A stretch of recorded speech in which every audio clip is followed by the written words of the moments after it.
Well, namaste and Namaste. welcome. Thank you for joining us on this beautiful day. And thank you to Connor and Engage for hosting us today. Oh, I am Noni. And I'm Tess. And this is Tess. And now? And welcome to our meditation space. Yes.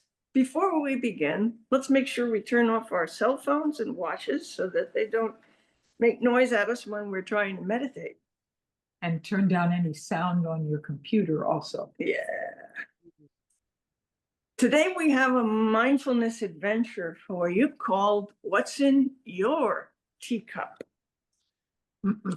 It's a parable from the Zen tradition that illustrates that we alone are responsible for our thoughts, our words, our actions, our reactions, and even our emotions, no matter what life throws at us.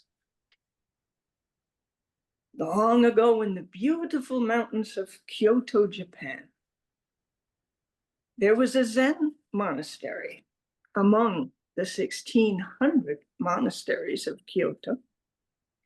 And this particular monastery was overseen by an elderly monk who was named Akira. Akira was a very gentle, patient, and wise monk. And he was very, very compassionate with the younger monks who tended to be, well, a little impatient from time to time. Now, monks of every stripe, no matter where they are in the world, love their tea time. Monks don't take vacations. Where would they go on retreat? They live in monasteries. So tea time is vacation time to a monk. It's an opportunity to sit quietly, reflect, take a moment to be in the moment, and just relax. So tea time is as precious to a monk as a sweet snack is to a child. So the monks look forward to their tea time with great anticipation. And at this particular monastery, overseen by Abbot Akira, all the monks lined up, they got their tea, they took their teacups to the long table where they sit on benches in silence to sip and enjoy their tea. On this particular day, on the way to the table, the head monk, Akira, accidentally bumped into a very junior monk named Minato. And Minato's tea spilled everywhere. It was all over the place, and Minato was terribly upset. He thought, I needed this cup of tea so much. It's been a hard, difficult day, and now my tea is all over the floor. And in a monastery, they make just enough. You don't go back for seconds. So if you're careless or if there's an accident, well, tea will be served this time tomorrow. And so disappointed and beyond upset, he turned bright red with anger. He flailed his arms, he stomped his feet, and he yelled at Akira, look where you're going. You spilled my tea all over. Minato was incandescent with anger.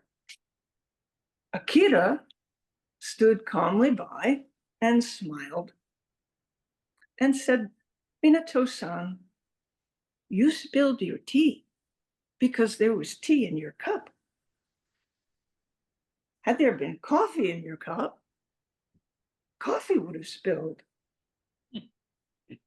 Whatever is in your cup will spill out when life bumps you. Therefore, Minato, whenever life challenges you, whatever is inside the cup of your mind and your heart, that will spill out. You were already carrying anger within you. And so when I bumped into you, Your anger and harsh reactions spilled out all over me.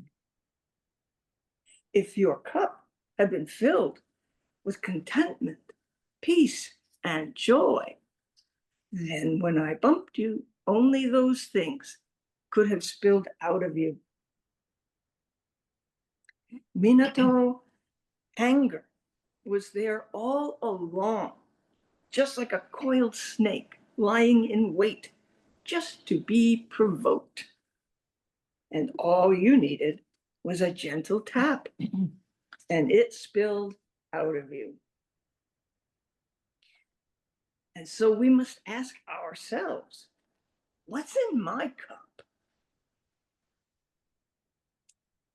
We, and only we, are responsible for what's in our cup.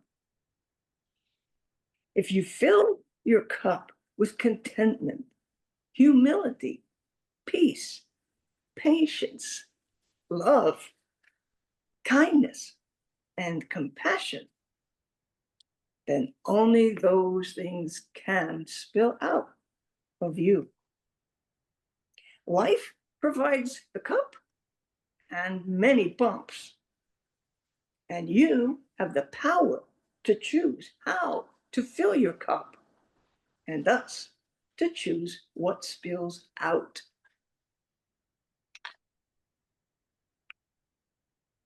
So the moral of the story is that you and I are the only one responsible for the contents of our cups. We are responsible for the way we greet every single situation. We are responsible for the way we react to every situation. We are the ones who are responsible for how we see and react to every person. If we are easily provoked, our cup is full of anger.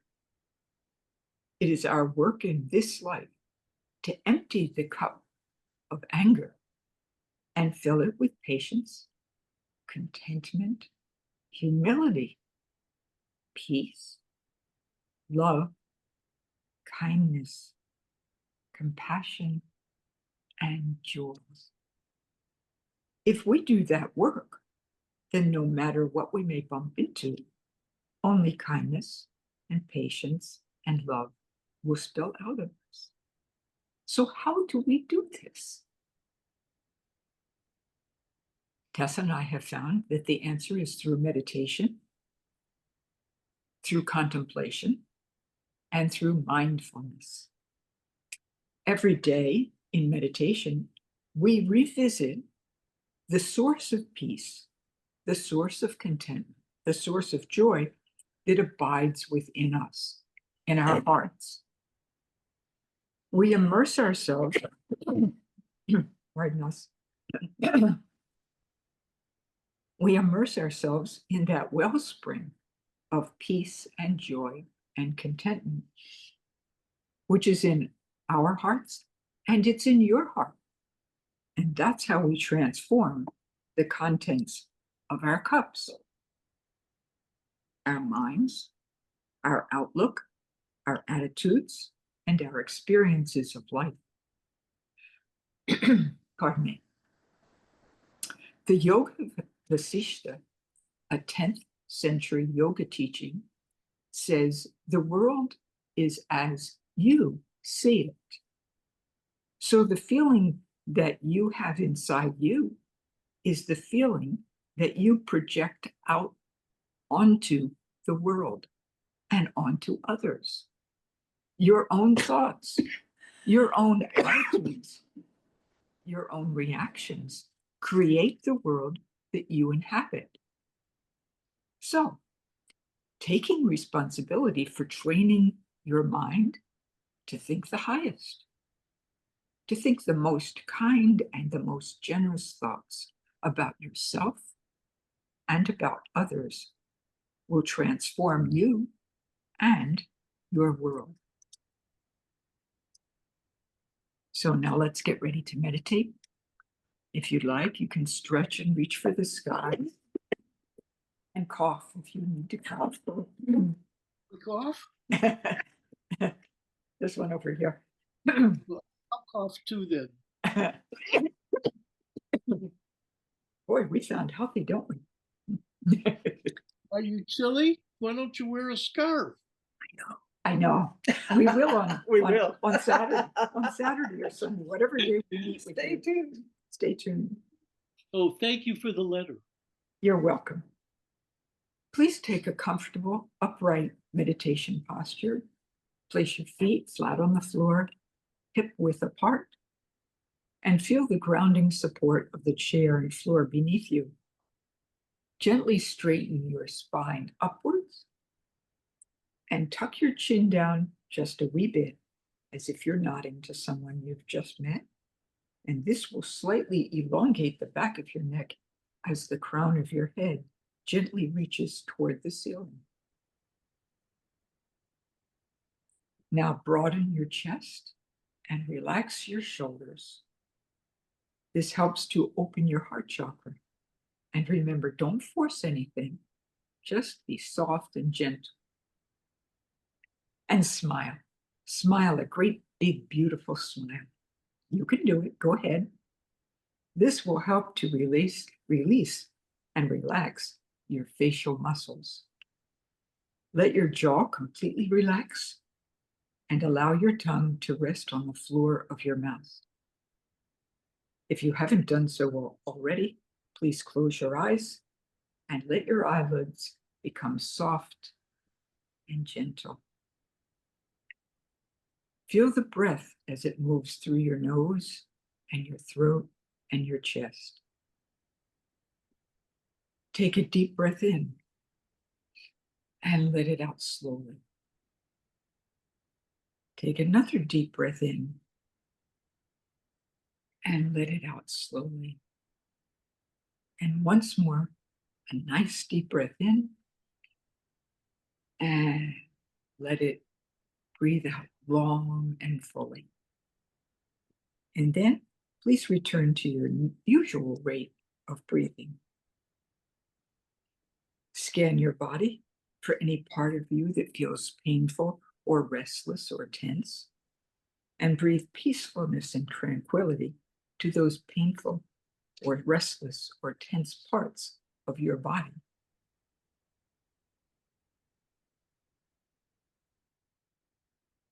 And now we're going to be using our breath mantra, Hamsa, spelled Hamsa. This mantra follows the breath, and it's the most natural way to focus your mind and to enter a calm state. On your in-breath, we silently repeat hum. And on our out-breath, we silently repeat sa. Hum on the in-breath, sa on the out-breath. And now silently repeat after me.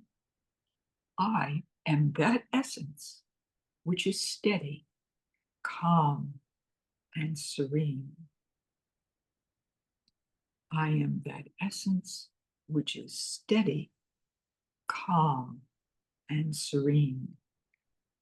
Hum on the in-breath, sa on the out-breath. Hum on the in-breath, sa on the out-breath.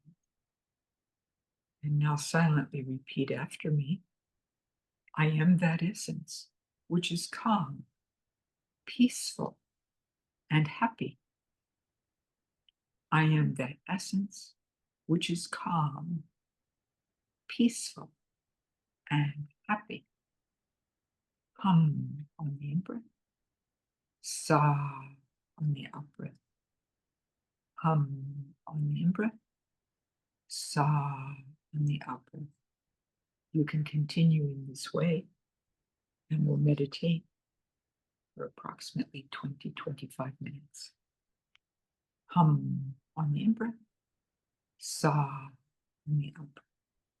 Hum on the in-breath, sa on the out-breath.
you can begin to bring your awareness back to the room.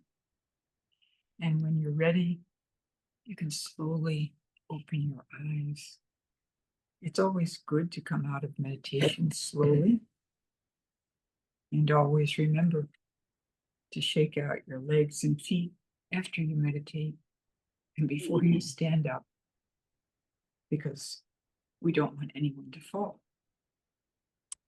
And now it's your turn to ask any questions, to have any comments, insights, or experiences having to do with today's class or today's meditation.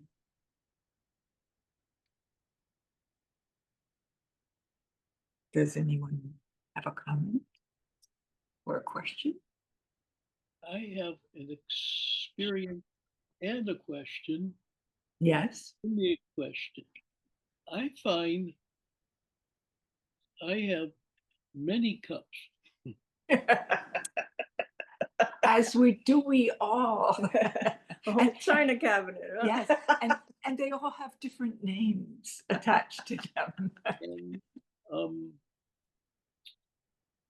some of them are quite naughty, Well, at least you know that. and some of them are a bit on a higher level. We like. Of a wish. Mhm. But I found that I have to be able, this is the question, and it's experiential. I need to have something in between to guide me, because most of the time I don't have a clue to what's coming out of most of my cups. Mhm. It could be anything, but there is a deeper cup, a higher cup, Mhm. as we know from the 23rd Psalm. Yes. And that cup is the one that has a lot of love and kindness. Yes. It is the true one. Yes. This particular story is from the Zen tradition. But if you look at the teacup situation from the tradition of the sages of yoga, they would say we really only have one true cup, and that's the cup of love. Mhm. Infinite love and infinite happiness. And that, in fact, is our nature, our true nature. And all the other stuff just is coverings, for us to work through to get to the real rasa, the real juice, the good stuff. So it's a good bit of work for all of us, really, to be vigilant and aware of what we carry with us. And if life bumps us, what is likely to spill out of us, This particular story of Akira and Minato is really Noni and Tess.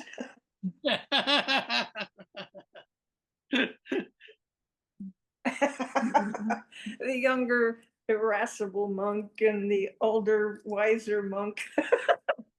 Well, I'm coming to the garden is a very sweet example of how you have to look at your cups. Yeah. Mhm. Yes, indeed. And the sages of yoga would say that there's really nothing wrong with the cups that have negativity in them. That's all part of the reality that we deal with in a dualistic world. But once you break through with meditation and constantly immerse your mind in the true cup of love and peace, then all that other nonsense starts to work its way out of you. Mhm. And You can exchange your china cabinet of cups for the real deal. Yes.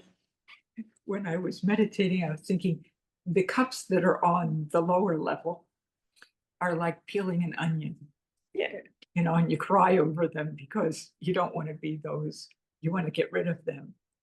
And the cups that are on the higher level are sort of like the petals on a flower, and as it opens, it becomes more beautiful and it has a beautiful fragrance. And that's what we want to carry with us all the time. So I intend not to be peeling onions because I cry when I do onions.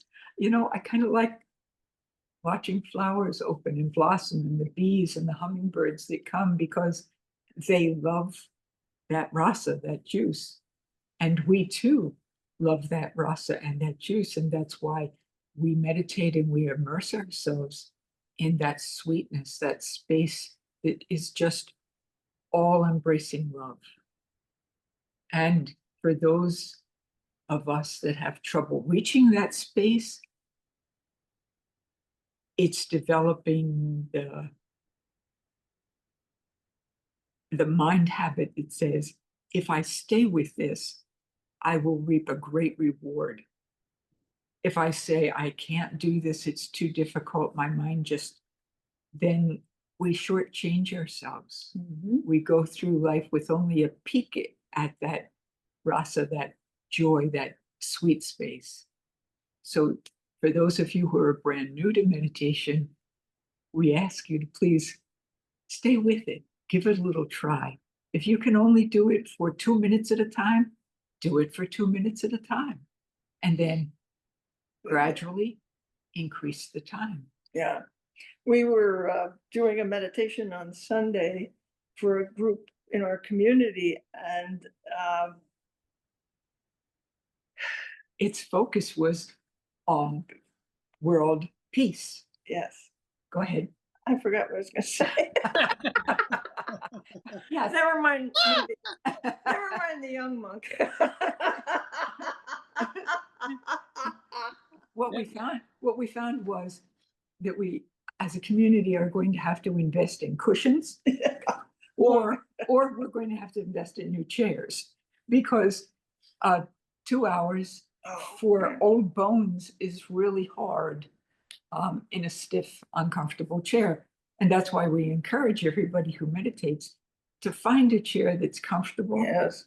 have pillows, have a blanket, have a shawl, all the accoutrements, a Yes. glass of water, so that you can be at ease when you Comfortable. meditate Yeah. and to be comfortable. I remember what I was going to say. Okay, go ahead. I brought up the monk by the name of Kripalvananda, who's responsible for Kripalu Yoga. He founded an ashram in Pennsylvania a long time ago and passed a long time ago. But Kripalvananda was such a devoted meditator that he meditated 10 hours a day. 10 hours a day, every day of his life. And, we've been meditating forever, but we've never meditated 10 hours a day, every day for life. That's just, Yeah. too hard. And we shouldn't judge ourselves or be down on ourselves for not being able to achieve the 10-hour a day standard that worked for Kripalvananda. 20 minutes a day works for most people, then that's way more attainable. Yes. And we should accept that and embrace that with joy, and not feel badly that, we don't have time for great austerities for Yes. many hours a day. Well, one of the things that I have found is that the meditative state that you get when you just sit and meditate and focus on whatever it is that one chooses to focus on, then you can carry that into your day-to-day affairs. So while you're walking, you focus on, are my steps gentle on the earth? While you're looking out at the world, am I seeing the joy and beauty? While I'm cooking something, can I infuse that food that I'm preparing with the love and joy that I have for cooking? So you can carry those things into the rest of your life. It doesn't always have to be sitting and meditating. True. Very good. Yeah. Yes, it's true. Waking meditation is a great practice. That's why monks love their tea so much. Yes, because it's a time to meditate with tea. Yes. Does anyone else have a comment or a question or an insight that they would like Well, to share? I'll- Let's see if there's anybody else before. Is there anybody else out there who has a comment, a question, an insight? And if not, Jamie? um, I'm very interested in this meditation while eating, Mm-hmm. because you brought up cooking and cutting onions. And what I found that my experience is I have a choice. Mm. Yes. I made it an experiment, but an interesting one, where while I'm eating, I take a bite and put down my silverware on the plate. And I try to take 2 breaths in. Because when I'm breathing, I'm not thinking. Mm-hmm. Mm-hmm. And then I come back and take the fork up, and then I I forget. And then I come back and take another bite, and I put the fork down. And it's I think you have what I'm saying, how important it is, because I have a choice of shoveling or Mm-hmm. Yes. Yeah. Which is- Mindful eating, like doing anything mindfully, is an excellent practice. Yeah. It brings us back to who we are and where we are in the moment, so that that moment can be full and fulfilling, and so that that food can serve its purpose in nourishing and healing us and giving us the energy we need. So fabulous practice. Keep it Yes. up. Yes. Do you have an announcement? I have Okay. a question. Oh, Does anyone do journaling where you just have a notebook, a spiral notebook, and I resort to sticky notes, but then I lose them. It's great to keep a journal and write down your contemplations, what you're working on, what you're trying to be mindful of, and then whatever experiences come to you. And then 10 years in the future, you'll go, wow, look at what I have attained.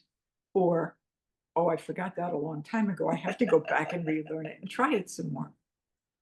And that's one practice that I do periodically. I try to keep track of anything that comes in meditation where I hear or I see or something happens that changes the way I see and hear and think, or any dreams that come. So think about journaling if it's something that you haven't tried. Yeah. We're very grateful that everyone who's come today has joined us. And we're grateful for the effort that everybody makes in meditating and contemplating and being mindful each day.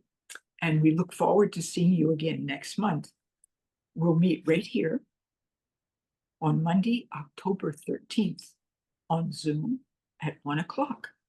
And the topic will be the power of intention. It's a good one. yes. So join us, please, if you can. And we have special thanks to Engage and Liz and Connor for hosting us today Yes. and hosting the meditation classes and putting them online so that you can go back and see them again and again if you would choose to. Yes. So we will see you on Monday, October 13th at 1 o'clock. And namaste. Namaste. Thank you so much. See you soon.